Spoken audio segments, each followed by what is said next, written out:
नमस्कार दोस्तों। आज के मेटल सीरीज 6 में मैं आपको मेटल कोबाल्ट के बारे में कुछ बहुत ही रोचक और इंटरेस्टिंग चीज़ बताऊंगा।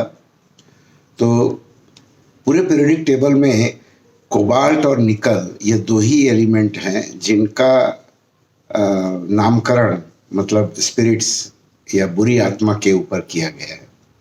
तो कहानी ऐसी है कि आज के जर्मनी के सेक्सोनी एरिया में कोबाल्ट माउंटेन रेंज में सिल्वरी अपीयरेंस वाले काफ़ी हैवी ओर मिलते थे, जिसे लोकल लोगों ने सिल्वर समझ रखा था।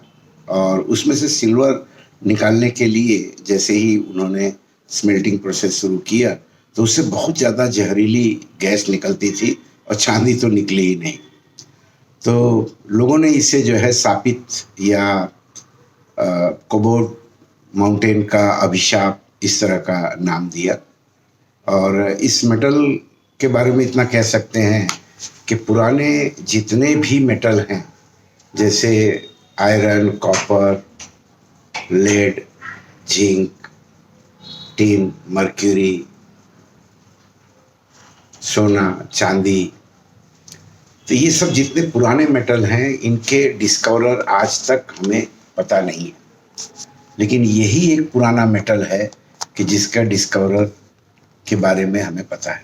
वैसे ये मेटल आज से तकरीबन 5000 से भी ज़्यादा साल से इसके ऑक्साइड यूज होते थे। कैसे? तो इजिप्ट के तुतनखामन के मकबरे में से जो ब्लू ग्लास मिला हुआ है वो ब्लू कलर कोबाल्ट ऑक्साइड के कारण था। या ब्लू चाइना क्ले में जो फेमस ब्लू कलर आता है वो कोबाल्ट के ही ऑक्साइड है। या इजिप्ट के बहुत सारे मकबरों में पकाए हुए मिट्टी के बर्तनों पर जो ब्लू कलर डार्क देखा जाता है एक्चुअली वो कोबाल्ट ऑक्साइड ही था। लेकिन महज 285 साल पहले ही इस मेटल का आविष्कार हो पाया। तो दोस्तों, आविष्कार में ऐसा है कि 1735 में जॉर्ज ब्रैंड ने, जो कि स्वीडिश साइंटिस्ट थे, इस मेटल का आविष्कार किया। लेकिन 18वीं सेंचुरी के अंत तक इसको प्रस्थापित नहीं किया जा सका। इसको 18वीं सेंचुरी के अंत में रशियन साइंटिस्ट गुस्ताव ने प्रस्थापित किया और बताया कि भाई यह मेटल अलग है। और उसने उन दोनों ने नाम लगभग कोबाल्ट ही दिया जो माउंट कोबाल्ट के ऊपर से आता है। तो पिछले 5000 साल से यूज होने के बावजूद मतलब 285 साल से ही इस मेटल की डिस्कवरी हो पाई। और आज बहुत सारे फील्ड में ये यूज होता है। मेडिकल साइंस में यूज होता है, मेटल और मेटलर्जी में क्वालिटी एश्योरेंस में यूज होता है। बहुत सारे इसके एलॉय डेवलप हुए हैं। लेकिन जो ज़्यादा से ज़्यादा इसका श्रेय गया तो आपको विश्वास नहीं होगा कि इस मेटल को प्योर फॉर्म में एक्सट्रैक्ट करने का जो नाम मिला वो एक प्रखर जियोलॉजिस्ट को मिला। वो मेटलर्जिस्ट नहीं था, राइट। और चार्ल्स एस्किन उनका नाम था, जो अपने दोस्त जो कि केमिकल फैक्ट्री के अंदर ट्रायल करके इन्होंने लाइम एक्वियस लाइम सॉल्यूशन में क्लोरीन पास करके कोबाल्ट के ऑक्साइड को बॉटम में सेटल करवा लिया और निकल ऑक्साइड को लिक्विड। आज भी मोर और लेस सेपरेशन की प्रक्रिया सेम है, क्योंकि ये कोबाल्ट मेटल जो है इनवेरिएबली कोबाल्ट और निकल के कंबाइंड फॉर्म में ही मिलता है। इसलिए इसे सेपरेट करना और इसे पॉपुलराइज करने में बहुत समय गया। आगे चलते हुए यूएसए के साइंटिस्ट हेंस ने समझिए कि क्रोम और टंगस्टन मिला करके एक कॉम्बिनेशन बनाया जिसे आगे चल के स्टेलाइट कहा गया। यह बहुत ही हार्ड, स्ट्रॉन्ग और एब्रेशन रेजिस्टेंट मटेरियल था। एक बहुत बड़ी डिस्कवरी थी ये। और इसके कारण बहुत सारे मतलब इक्विपमेंट्स और ये सब डिजाइन हुए। उसी के साथ में कोबाल्ट और टंगस्टन मिला करके पोविडाइट बना, और प्लेटिनम मिला करके मैग्नेटिक प्लेनाइट मिला। और इसमें और रिसर्च हो करके जब इसके अंदर क्रोम मिलाया गया, कोबाल्ट में क्रोम मिलाया गया, तो जो अलॉय मिला उससे आज हम मतलब कृत्रिम दांत बनाने में सफल हुए हैं।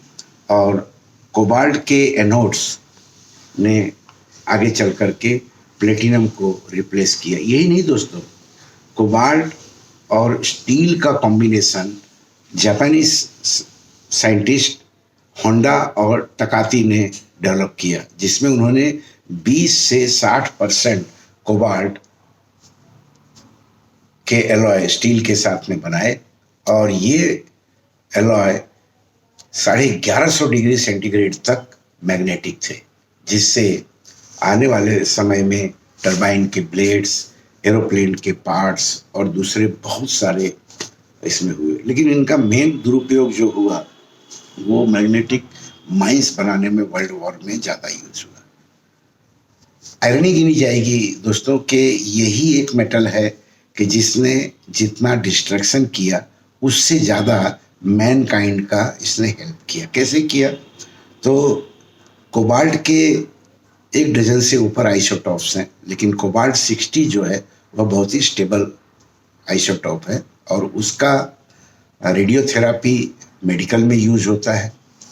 इसका एडवांटेज ये होता है कि इसके रेडिएशन जो डिसीज सेल हैं उनको तो डिस्ट्रॉय कर देते हैं, लेकिन हेल्दी पार्ट्स को ये इफेक्ट नहीं करते, जिससे ब्लड कैंसर और एनीमिया को क्योर करने में काफ़ी हेल्प मिलता है। वैसे ही गामा रेज जो है कोबाल्ट के द्वारा जो स्ट्रॉन्ग होते हैं, अगर उसको आप डायमंड में पास करें तो वो ग्रीन कलर देता है, और वीक सोर्स के रेस पास करें तो वो ग्रीन कलर देता है। तो और मिश्रित अगर करें तो ग्रीन और ब्लू के बीच का वो कलर देता है, जो बहुत ही अट्रैक्टिव लगता है। लेकिन इसका मेन एडवांटेज मेटलर्जी और मेटल में क्वालिटी एश्योरेंस में है। कोबाल्ट 60 और इरिडियम 192 2 सोर्स हैं जिनके कारण हम छोटे से छोटे क्रैक्स, इनहोमोजेनिटी, इंक्लूजन वगैरह डिटेक्ट कर सकते हैं। ऐसा ही नहीं, कोबाल्ट 60 जो है विटामिन B12 राइट का एक अभिन्न अंग है, तो मेडिकल फील्ड में भी इसने काफ़ी हेल्प किया है। इसकी पॉपुलैरिटी वेल एस्टेब्लिश्ड है, और आने वाले समय में ये मेंटेन रहेगा। मेटलर्जिस्ट से मेरा आग्रह है कि ज़्यादा से ज़्यादा इस मेटल को PPM या PPB या माइक्रो लेवल पे डाल करके इसे स्ट्रेंथनर, कार्बाइड स्टेबलाइजर या इम्पोर्टेंट टूल के लिए यूज़ कर सकते हैं। तो मेरी 7वीं सीरीज जो होगी, जैसा मैं आपको हिंट दे रहा हूँ, वो डक्टाइल आयरन और स्टील पर इस तरह के माइन्यूट एडिशन से क्या इफेक्ट आता है वो मैं करूँगा, जो मेटलर्जिकली काफ़ी हेल्पफुल होगा। धन्यवाद।